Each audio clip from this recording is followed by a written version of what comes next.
ভারতবর্ষ ও তার পুনরুত্থানের উপায়। স্বামী বিবেকানন্দ।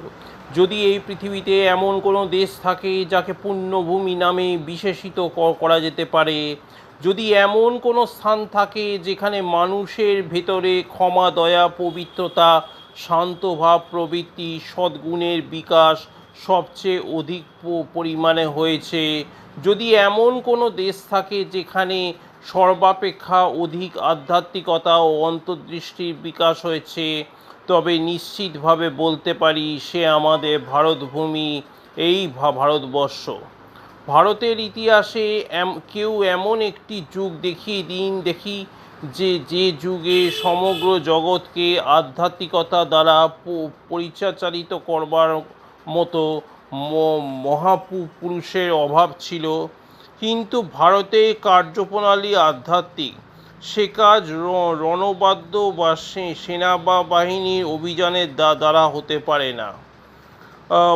ভারতের প্রভাব চিরকাল পৃথিবীতে নিঃশব্দ শিশিরপাতের মতো সকলের অলক্ষ্যে সঞ্চারিত হয়েছে, অথচ পৃথিবীর সবচেয়ে সুন্দর ফুলগুলি ফুটিয়ে তুলেছে।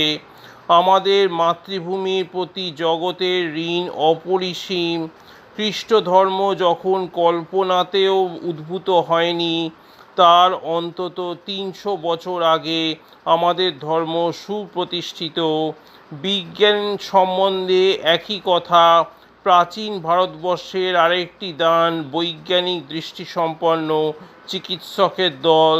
স্যার উইলিয়াম হান্টারের মতে নানান রাসায়নিক পদার্থের আবিষ্কার এবং বিকল কর্ণ ও নাসিকার পুনর্গঠনের উপায় নির্ণয়ের দ্বারা ভারতবর্ষের আধুনিক চিকিৎসা বিজ্ঞানকে সমৃদ্ধ করেছে।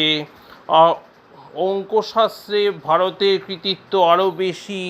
বীজগণিত, জ্যামিতি, জ্যোতির্বিদ্যা ও বর্তমান বিজ্ঞানে বিজয় গৌরব, স্বরূপ ও মিশ্র গণিত সবগুলোরই জন্ম ভারতবর্ষে।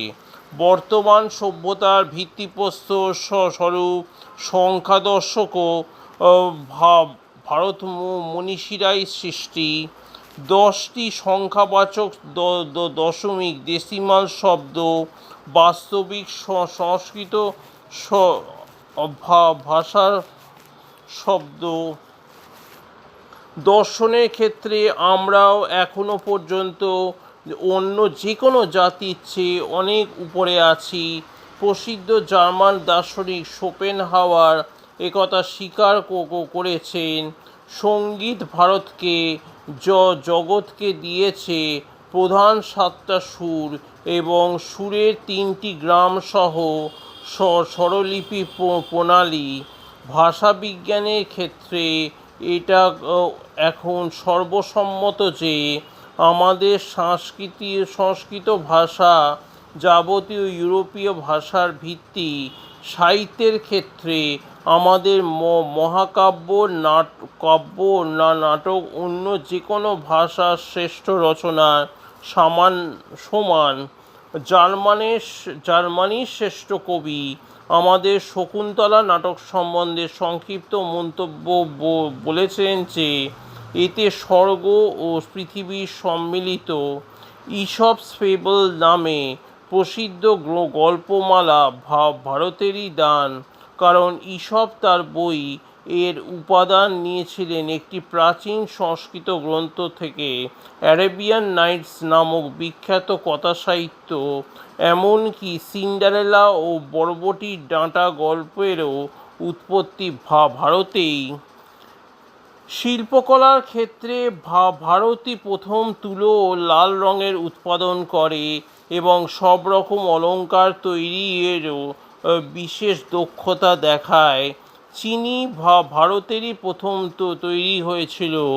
ইংরেজি সুগার একটি সংস্কৃত শর্করা থেকে তৈরি। সবশেষে বলা যেতে পারে দাবা, তাসা, পাশ খেলা ভারতেরই আবিষ্কৃত হয়। বস্তুত সব দিক দিয়ে ভারতবর্ষে উৎকর্ষ এত বিরাট ছিল যে দলে দলে বুভুক্ষু ইউরোপীয়রা ভাগ্যের খোঁজে ভারতের সীমান্তে উপস্থিত হতে থাকে। এবং পরোক্ষভাবে এই ঘটনার পরে আমেরিকা আবিষ্কারের কারণ হয়। যখন আমি আমাদের দেশের প্রাচীন ইতিহাস পর্যালোচনা করি, তখন সমগ্র পৃথিবী এমন আর একটা দেশ দেখতে পাই না, যে দেশ মানব মনের উন্নতির জন্য এত কাজ করেছে।